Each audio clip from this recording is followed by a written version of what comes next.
All right, guys, you ready? Well, congratulations, you graduated, right? Yep, all graduated, all done. So I have one more degree to chase, and then get 2 degrees. But yeah, I got a pretty light schedule in the fall, so I'm pretty happy to just be focused on football. Talk about. I mean, you got a degree in aviation. You fly planes, correct? That's correct. Yep. Just kind of talk about that. Maybe what you want to try to do.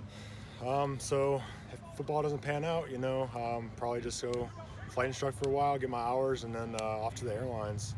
Start flying for one of the big guys at the airlines. So that's pretty much my goal, and my ambitions are after football. You talked to Markel Jones? Me and Markel stay in contact, and if I have questions, I ask him. He actually just got hired on by FedEx because his dad, I think he worked for him, so I think he moved on to one of the big guys. So he's living the dream right now. See if we find those jumbo jets someday.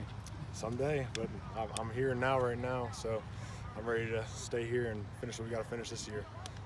Where did the interest in aviation come from? Well, my grandpa, he built his own planes. He built his own plane, and he's got his own private pilot's license, so he kind of inspired me to get into aviation here at Purdue, so it's kind of a family thing. Yeah, as a field, be graduated, but still, you're able to play football still. I mean, that's it's a blessing for sure. It feels really good to just have a lot of stuff off my plate, and I can just really hone in on film study and just mobility stuff, getting better here all the time. So like last year, it was a grind taking all those classes and still being here doing all this stuff. So it's going to be a lot better just to have the lighter load in the fall for class-wise. I mean, you're going to get more opportunities this year. How do you maximize those? I think I already mentioned film study, getting in, watching more film, seeing the strategies that I need to develop every game, getting the game plan, and then just trusting in my abilities and going out there and getting better every day at practice, and then just translating that to the games. That's what I got to do this fall. So I know what I have to do, and our group knows what we have to do. We just have to go out there and get it done. So, Do you think you're underrated? That's a good question. I don't know the answer to that. I just know that my work is going to speak for itself when we get to Saturday, so or Thursday, but Saturday's following. My work will show itself on the field, so I'm excited to get out there and play. Hey, scariest moment in the air? That's kind of an embarrassing question. I don't know if I want to divulge that information. It's tough starting out to learn. I didn't know anything when I was coming in here, so it's definitely a big adjustment getting in the air.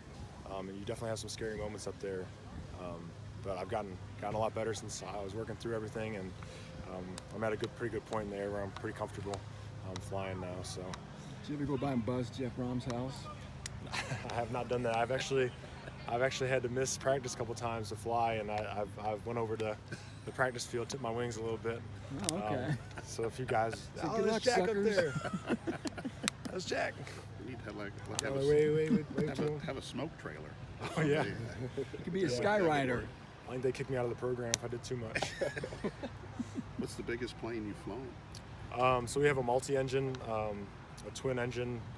It's both piston engines. It's not too big, but it's a Piper Seminole up at Purdue. So that's what I did my multi-engine training in and got my certification this summer. So that was my last flight certification I got here. That was the multi-engine. So what's next in the flight process for you? So next in the flight process, I have about like 250 hours right now. With a degree from Purdue, they take hours off of your required hours for ATP. So I'll be down to 1,000 hours. So it's just chasing that 1,000-hour mark. Once you have that, you take the test, and then you can sign on with the Part 121 carriers like the United, American, Spirit, all those guys. So after you get the 1,000 hours, so it's pretty much just chasing that. Well, there's a pilot shortage. There's a pilot shortage. time. Looks like it's a good labor market to go into right now. So I'm excited. Did you ever sit up in the cockpit on the charter flights? No. They've been pretty strict with the security since 9/11. But you can't get up and see the cockpit anymore. It's kind of bad for aviation, but no. I'm excited for that career, but I'm excited to finish out this season at Purdue, and we got some lofty goals, so we're ready to hit those this year. What if you flew the Purdue team one time? Well, that'd be a good question for Greg.